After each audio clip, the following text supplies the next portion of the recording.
नमस्कार दोस्तों, स्वागत है आप सभी का मेरे YouTube चैनल सरकारी ऑर्डर में। आज हम जानेंगे old tax regime versus new tax regime. कौन सी है बेहतर, किस टैक्स रिजीम में लेना चाहिए हमें अपना टैक्स कैलकुलेशन, कैसे ऑप्ट करें। तो उसके लिए अब मैं आपको बताता हूँ। जो हमारी ओल्ड टैक्स रिजीम है ये बहुत सीधी सीधी टैक्स रिजीम दिखाई देती है, क्योंकि इसमें हमारे को 2.5 लाख तक कोई टैक्स नहीं है। 2.5 लाख से 5 लाख रुपए तक 5%, 5 लाख से 10 लाख रुपए तक 20% और 10 लाख से ऊपर 30% का टैक्स लगता है। वहीं अगर हम बात करें न्यू टैक्स रिजीम की, तो इसमें हमारे पास काफ़ी सारे स्लैब्स मिल जाते हैं हमारे को। इसमें 2.5 लाख तक इसमें भी कोई टैक्स नहीं है। 2.5 से 5 लाख तक 5% है पुरानी ओल्ड की तरह। 5 से 7.5 पे यहाँ 10% का टैक्स आ जाता है, जबकि वहाँ 20% पड़ता है। 7.5 से 10 लाख रुपए तक 15%, ओल्ड रिजीम में 20% दिखाई देता है।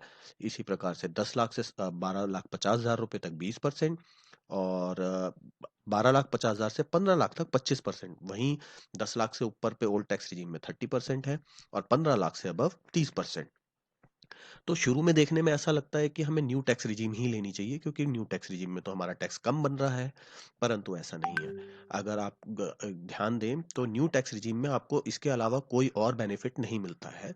जैसे कि आप 1.5 लाख रुपए का आपका जीपीएफ कटता है, या आपने पीपीएफ में पैसा डाला है, या आपका एनपीएस है।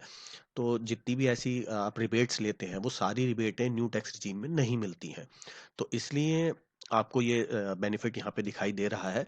तो मेरा आपको यही कहना होगा कि आप पहले अपना ओल्ड टैक्स रिजीम और न्यू टैक्स रिजीम दोनों में ही अपना टैक्स कैलकुलेट करके देखें। जिसमें आपका टैक्स कम आ रहा हो, आप उस रिजीम को चूज करिए। यहीं एक सवाल आता है, न्यू टैक्स रिजीम के अंदर क्या कोई भी रिबेट नहीं मिलती है? तो ऐसा नहीं है। एक रिबेट इसके अंदर मिलती है, जो न्यू पेंशन स्कीम के एम्प्लॉयज हैं, गवर्नमेंट एम्प्लॉयज जो न्यू टैक्स रिजीम है, न्यू एम्प्लॉयज हैं 2004 के बाद वाले, जो न्यू पेंशन स्कीम में आते हैं। तो उन एम्प्लॉयज के लिए जो गवर्नमेंट का कंट्रीब्यूशन होता है 14% का, आज की डेट में पहले 10% ही होता था। तो उस पूरे अमाउंट का यहाँ पे रिबेट मिलती है। वो ओल्ड रिजीम में भी मिलेगी और आपको न्यू रिजीम में भी मिलेगी।